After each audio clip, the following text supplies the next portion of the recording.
तो 2 टके का इंसान, 2 टके की औरत, 2 टके का आदमी, ये वो मुहावरा है जो कि हम उर्दू और हिंदी में इस्तेमाल करते हैं किसी भी चीज़ को डी वैल्यूड और घटिया कहने के लिए। और मज़े की बात यह है कि ये जो टका था ना, ये आज 1.84 रुपीज़ के बराबर हो चुका है। यानी कि आपका रुपया जो है ना, वो इस 2 टके से आधा हो चुका है। और आज से तकरीबन 50 साल पहले ये नारा लगा था वेस्ट पाकिस्तान के अंदर कि उधर तुम और इधर हम, यानी कि अलहदा हो जाओ, हमें तुम्हारी ज़रूरत नहीं है। और हुआ ये है कि उधर वो, यानी कि वो आसमान तक पहुंच रहे हैं और इधर हम, और हम ज़मीन पर ही बैठे हुए हैं। बात हो रही है बांग्लादेश की, क्योंकि जब वेस्ट की बात करें तरक्की के लिए तो सारे कहते हैं कि वो तो काफिर हैं, उन्होंने तो जहन्नुम में जाना है, उनकी तरक्की से हमारा क्या लेना देना। तो इसीलिए आपके बिछड़े हुए भाई की मिसाल इस्तेमाल कर लेते हैं कि ऐसा क्या उन्होंने किया है कि आज दुनिया उनकी तरक्की की मिसालें दे रही है। आज से 3-4 दिन पहले की बात है कि न्यूयॉर्क टाइम्स, जो कि दुनिया का बेस्ट आर्ग्यूएबली एक अखबार है, वो लीड स्टोरी लगा रहा है कि जो बाइडन, जो कि अमेरिका का प्रेसिडेंट है, अमेरिकी सदर है, अगर उसने सीखना है कि गुर्बत कैसे ख़त्म करनी है तो बांग्लादेश से सीखो। ऐसा क्या हो गया है इन 50 साल के अंदर ही, जो हमसे 70 साल में नहीं हुआ, कि अमेरिका के अखबार अमेरिकन प्रेसिडेंट को कह रहे हैं कि तरक्की करना बांग्लादेश से सीखो।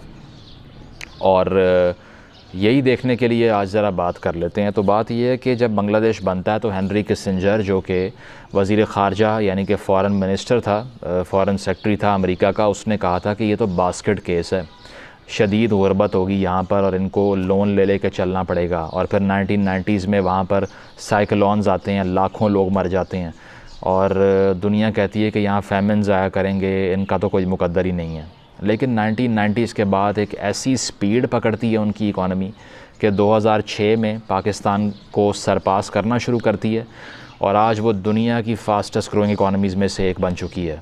ऐसा क्या उन्होंने किया है, इस पर तो बात बाद में करेंगे, लेकिन पहले एक कंपैरिजन कर लेते हैं ईस्ट पाकिस्तान का और वेस्ट पाकिस्तान का। तो ये कंपैरिजन आपके सामने है। बांग्लादेश की जो पर कैपिटा इनकम है वो $2064, $2064, और पाकिस्तान की 1130, यानी कि तकरीबन आधी है उससे। फिर पेंडेमिक के दौरान जीडीपी ग्रोथ की अगर बात करें तो वो 5.2 है बांग्लादेश का और पाकिस्तान का 0.4 रहा। याद रहे कि पेंडेमिक से पहले 8.2 था बांग्लादेश का, जो कि चाइना से भी ज़्यादा है। रिज़र्व्स की बात कर लें, $42 बिलियन के रिज़र्व्स, पाकिस्तान के $20 बिलियन के, यानी कि उससे आधे। Average life time life expectancy की अगर बात करें तो वो 72 ईयर्स पर है, 72 साल जो है वो एवरेज लाइफ एक्सपेक्टेंसी है, और पाकिस्तान की 67 ईयर्स है, बांग्लादेश की इंडिया से भी ज़्यादा है। चाइल्ड मोर्टालिटी रेट में भी आधे का फ़र्क है पाकिस्तान और बांग्लादेश में। प्राइमरी एजुकेशन की अगर बात करें तो ये तो इमैक्यूलेट है, 98% बच्चे प्राइमरी एजुकेशन हासिल कर लेते हैं। पाकिस्तान में 72% का फिगर है, और वो भी कितना ट्रू है वो आपको बेहतर पता है। तो तरक्की फिर उन्होंने इस तरह की है कि न्यूयॉर्क टाइम्स के मुताबिक और लोगों के मुताबिक सिर्फ एक राज है उनकी तरक्की का, और वो है वुमेन एम्पावरमेंट, जिस पे, और अगर वुमेन एम्पावरमेंट की बांग्लादेश में बात कर ली जाए तो इस टाइम बांग्लादेश के हाई स्कूल्स के अंदर ख़वातीन ज़्यादा हो चुकी हैं मर्दों से, इतनी तालीम दी है ख़वातीन को अपनी। उसके अलावा जो बड़ी बड़ी NGOज़ हैं, ग्रामीण बैंक और ब्राक जैसी NGOज़, उन्होंने ख़वातीन को एम्प्लॉयमेंट फ़राहम की, उनको घरों से निकाला, नौकरियां दी उनको।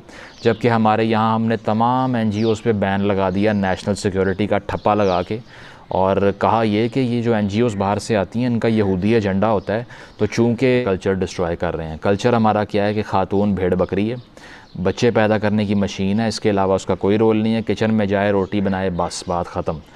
इसके अलावा कुछ भी करेंगे तो वो वेस्टर्न एजेंडा है। तो बांग्लादेश ने ये नहीं सोचा, और पता नहीं उनका कल्चर डिस्ट्रॉय क्यों नहीं हुआ कि वो इतनी इकनॉमिक ग्रोथ पर पहुंच गए हैं, और रवायात भी उधर की उधर ही हैं, नेशनलिज़म भी उतना ही है, मोहब्बत भी उनको अपनी कौम से उतनी है। पता नहीं क्यों नहीं उनका कल्चर डिस्ट्रॉय होता इन चीज़ों से, जिन चीज़ों से हमें इतना खौफ आता है कि हम बैन ही कर देते हैं उसको। इसके अलावा बच्चे पैदा करने की अगर बात करें तो 1971 के अंदर एक बांग्लादेशी खातून के 7 बच्चे थे ऑन एवरेज, आज 2 हैं। वो इस एवरेज को 7 से 2 पर लेकर आए हैं। पॉपुलेशन ग्रोथ को 1% पे रखा है उन्होंने, मेंटेन किया है। ये तरक्की का राज है।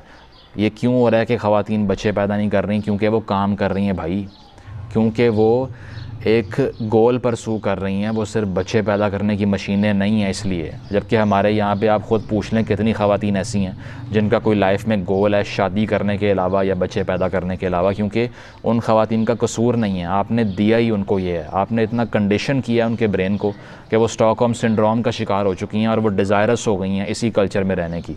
तो जब तक हम इस डिलूजन का शिकार रहेंगे कि ख़वातीन को अपने हकूक़ मांगना फ़ाशी होती है, NGO का काम करना यहूदी एजेंडा होता है, तब तक आप यहीं बैठे रहेंगे और दुनिया आपसे आगे निकल कर आसमान पर पहुंचती रहेगी। Thank you.